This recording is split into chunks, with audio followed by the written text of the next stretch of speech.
Charlotte, claro, tenía en ese círculo tan selecto que tenía por su familia, ella era amiga personal de Charles Lyell. Charles Lyell, como digo, era el padre de la geología.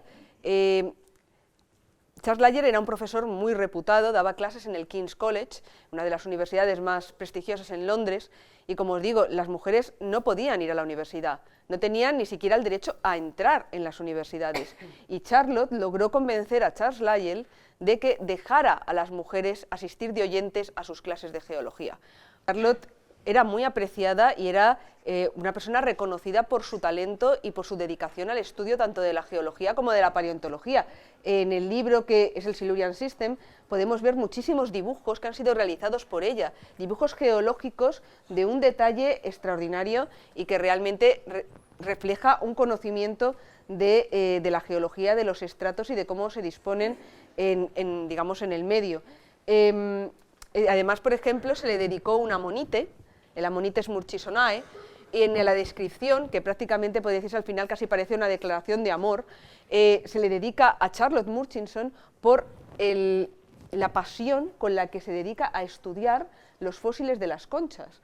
Es decir, es todo un homenaje a esta mujer que se dedica a estudiar este tipo de fósiles. Y en cartas de otros científicos se comenta que esperan con impaciencia la presencia de la señora Murchison, de la señora Buckland y de la señora Anning, porque digamos que evidentemente contribuían. Lo que sucede es que, claro, no han quedado reflejadas en documentos como, por ejemplo, el Silurian System. En el Silurian System simplemente aparece una nota, dibujo de la señora Murchison, pero no aparece ningún crédito a probablemente el trabajo que sí que se han contado en sus diarios, cómo esta mujer tenía descripciones de secuencias estratigráficas anotadas y con dibujos y esquemas que luego aparecieron en el libro, con lo cual esta mujer evidentemente hizo un trabajo en común con su marido, pero no aparece como coautora de estos libros. Y esto con otras muchísimas mujeres que, bueno, pues tenían ese papel, pero no eran reconocidas. Siguen siendo figuras ocultas siempre. Otra manera de reivindicar su figura en aquel momento que no fueran los métodos oficiales, o sea, los medios oficiales, las vías como poner su nombre en un artículo o que figurara en una sociedad geológica, por ejemplo, el nombre de la Amonite, pero también, de nuevo, el homenaje, como comentábamos al principio, de Henry Thomas, que le hizo a Charlotte con esta ilustración de la luz de la ciencia disipando la oscuridad, ¿no? Tomando como ejemplo a su querida amiga Charlotte, y de hecho esta ilustración no solamente es importante por ser una imagen potentísima, que ya de por sí transmitía muchísimo, ¿no? Sino es que esta ilustración Henry la hizo con idea de que fuera una medalla conmemorativa de la Sociedad Geológica de Londres.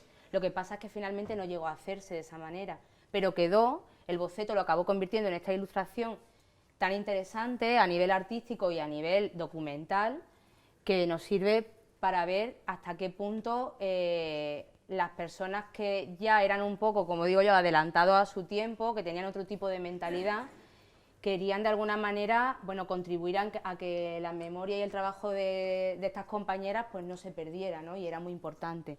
Y de hecho, bueno, gracias, entre otras cosas, a estas ilustraciones, pues podemos hablar de la importancia que tenían en la sociedad científica de aquel momento.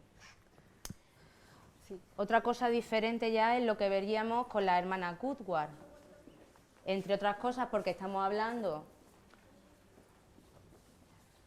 de artistas posteriores cuya situación también pues, no era del todo similar. Venían también de una familia en la que el padre era geólogo, también del ámbito de los museos.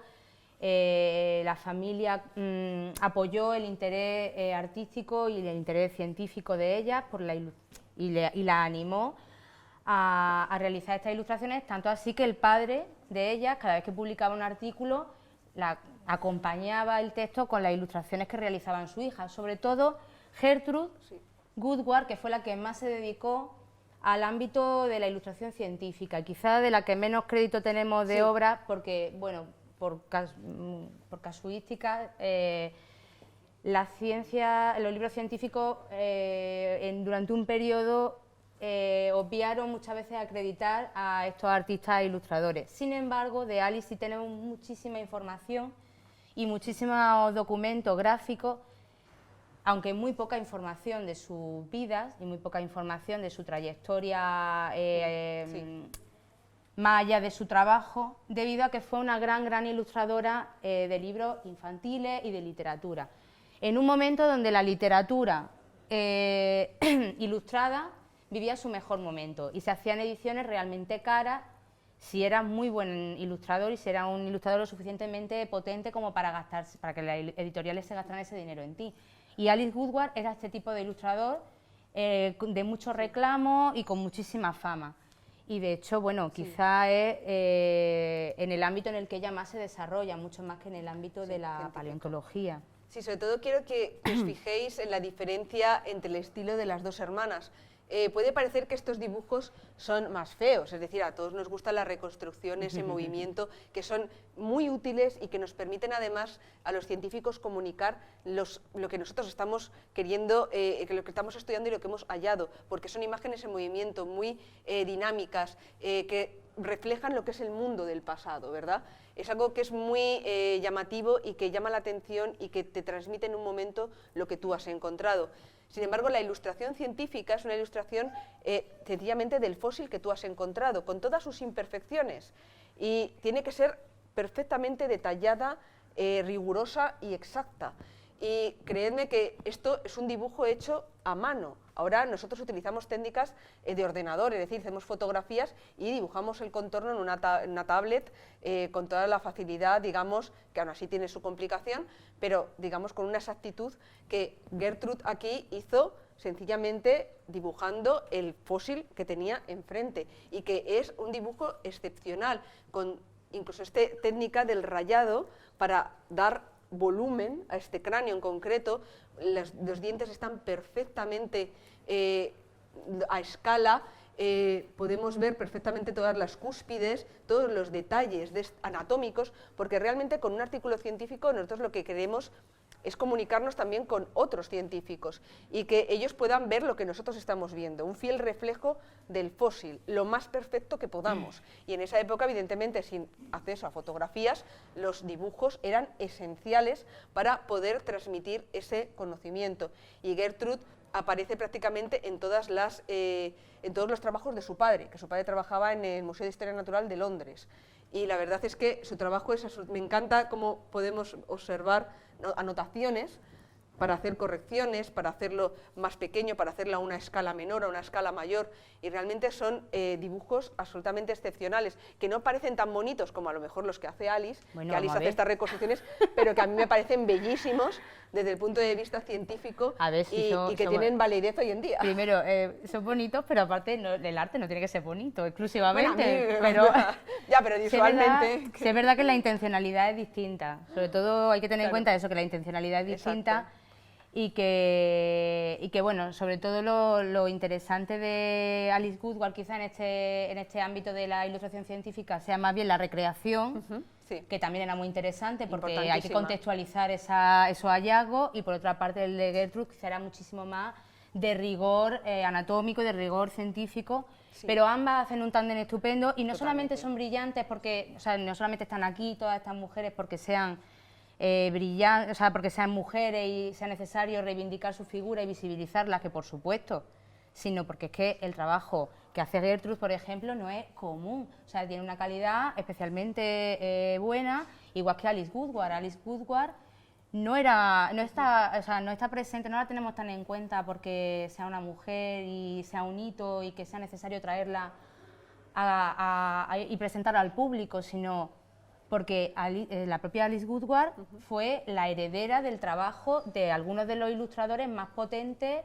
y más importantes de finales del siglo XIX, como por ejemplo fue Aubrey Beardsley, sí, con sus trabajos sobre Oscar Wilde, etcétera, etcétera, etcétera. O sea, es decir, y en periódicos como London Illustrated News, etcétera, etcétera. Es decir, sí, publicaciones muy importantes donde estas mujeres trabajaban asiduamente, es decir, tienen un valor histórico y tienen un valor artístico muy potente. Lo que pasa es que han pasado desapercibidas durante demasiado tiempo. Sí.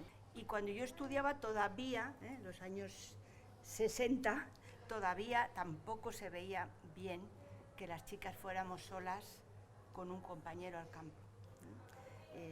La señorita Linares, porque toda la vida se le llamó señorita Linares, cosa rara, a ningún profesor le llamábamos señorito nada ni señor, pero a ella se le llamó siempre la señorita Linares. Tenía un genio, de aquí te espero, efectivamente era una mujer de mucho carácter, pero tuvo mucho mérito, pero siempre contando con esa. Ella fue geóloga por el apoyo que tuvo de sus padres porque claro, un geólogo si no va al campo eso es imposible. Exacto. Y una mujer sola al campo tampoco podía ir. Es que yo creo que de hecho yo tuve una profesora que a lo mejor la conociste, Dolores Gil Cid. No. Pues Dolores Gil Cid, ella hizo la carrera en la Universidad Complutense, hizo geología, y ella, su pasión era la tectónica.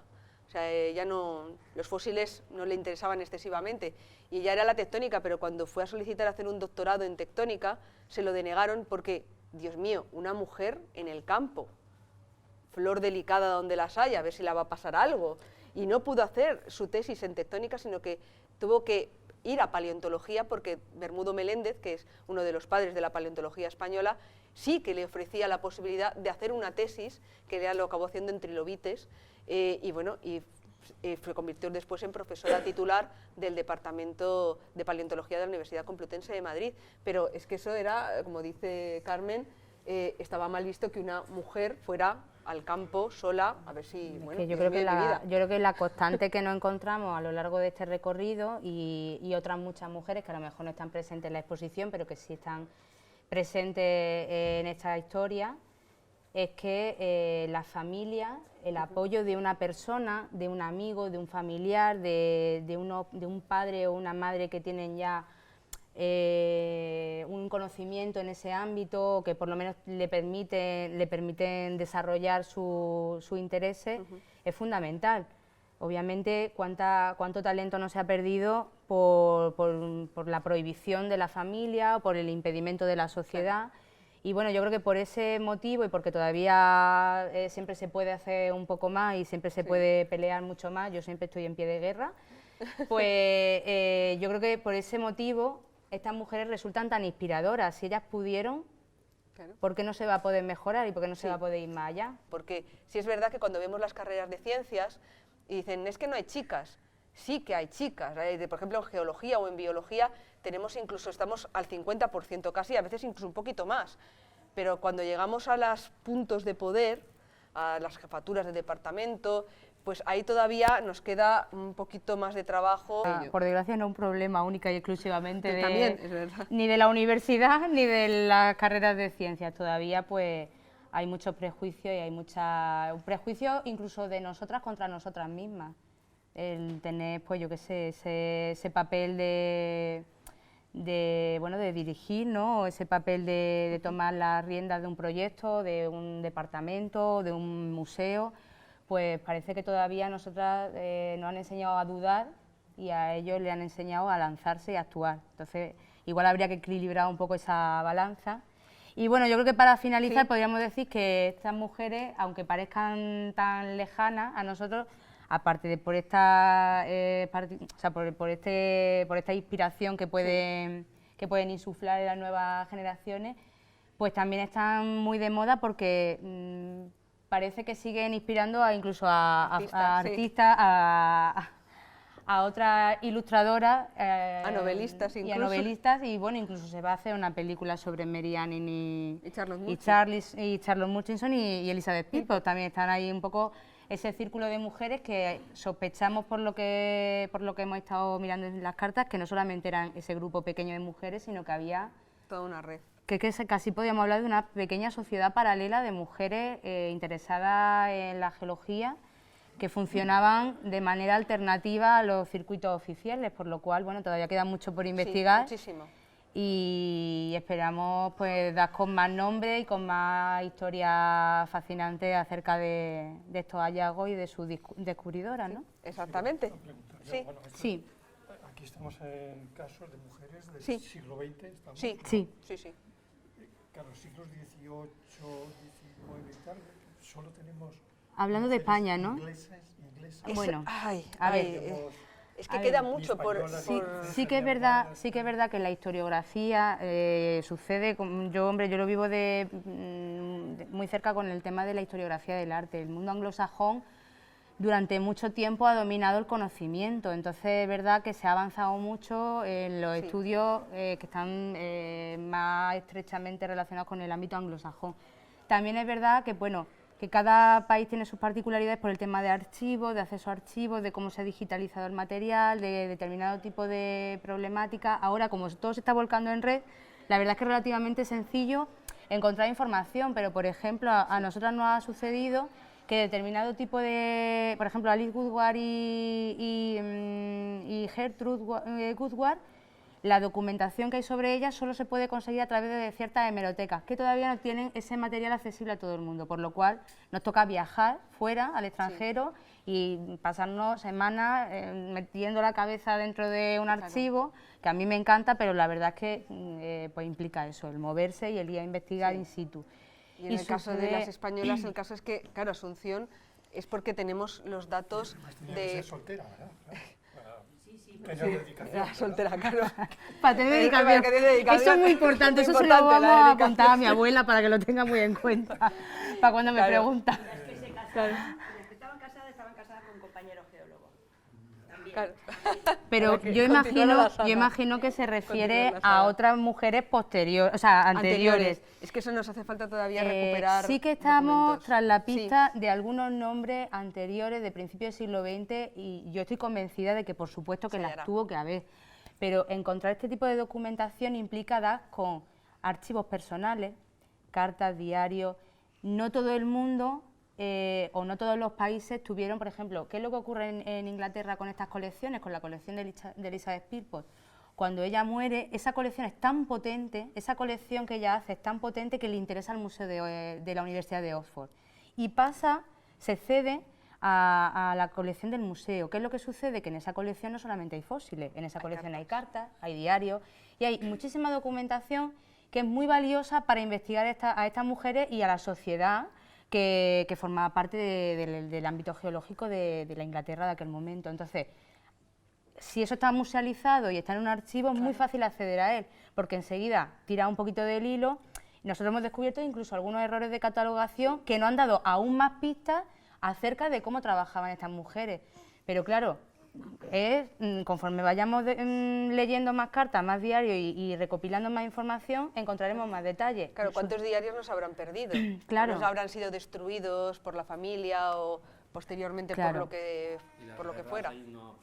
Inglaterra, por ejemplo, nunca ha sufrido una guerra en su Efectivamente, claro. efectivamente. En España, pues todos sabemos qué pasó. Efectivamente. Todos los archivos que pudo haber ahí perdidos. Efectivamente. Claro, en Inglaterra está todo guardado. Y más bombardeos, pues lo podían guardar. Eso es muy importante tenerlo en cuenta. Claro. Eso es muy influyente y también da la casualidad, mejor, el archivo de Elizabeth Philpott, por el trasiego que tenía con los geólogos de la época, sí que se lo quedó el Museo de Oxford, pero y estas otras mujeres de las que sabemos sus nombres, pero no tenemos absolutamente ninguna otra información. Puede que tuvieran también colecciones muy interesantes, pero que se quedaron en el ámbito familiar o se tiraron porque vieron esto, ¿para qué lo queremos en casa? Para la basura. La correspondencia. ¿Cuántas veces nos hemos tirado cartas de la familia o que a lo mejor no tenían el valor que nosotros pensábamos que tenían y se han perdido? Postales, miles de documentos que igual ahora podrían ser muy valiosos. Y en el caso español, aparte del tema de las guerras, que es fundamental, porque cuánto patrimonio todavía enterrado, íbero, por ejemplo, de que hubiera una guerra y había cierta pieza de valor en el pueblo, se enterraba y 2 siglos más tarde se ha descubierto. Se ha descubierto un tesoro, se ha descubierto una escultura, se ha descubierto... Eso es algo que aquí ha sucedido y que continuamente se siguen destapando pues, muchísimas piezas interesantes y algunas, pues por desgracia, saliendo de nuestro país de manera un poco ilegal, ¿no? También tenemos un vídeo que, bueno, tenemos testimonios de paleontólogas actuales para que vean que también ahora estamos realizando muchísimos proyectos, hay muchas paleontólogas realmente trabajando en proyectos pioneros de investigación, pero como digo, sobre todas las generaciones jóvenes, que si queréis estudiar ciencias, no solamente paleontología, matemáticas, física, que si es lo que realmente os gusta, a por ello. Que no os dejéis convencer y que os digan, ay no, mejor otra cosa más sencilla, más fácil. No, si es lo que os gusta, adelante. ¿Que va a haber dificultades? Por supuesto, pero si tenéis tesón y constancia, lo conseguiréis. Porque mira, yo cuando yo era pequeñita, que yo quería ser paleontóloga, yo decía, yo quiero ser paleontóloga, y me decían, uy, pero eso es muy raro, claro, no había parque jurásico en aquella época, me decían, pero eso te vas a morir de hambre. Y, oye, yo tuve el apoyo de mis padres, que me animaron, de mis profesores, y bueno, y aquí estoy, paleontóloga y cuidando de un patrimonio tan rico como el de la Comunidad de La Rioja, que tenéis un tesoro aquí, tenéis un tesoro aquí. Tampoco tenéis que decidir lo que queréis ser de mayor ya, ¿eh? Yo es que lo decidí No, muy pronto, no presión, yo con 4 no presión. añitos.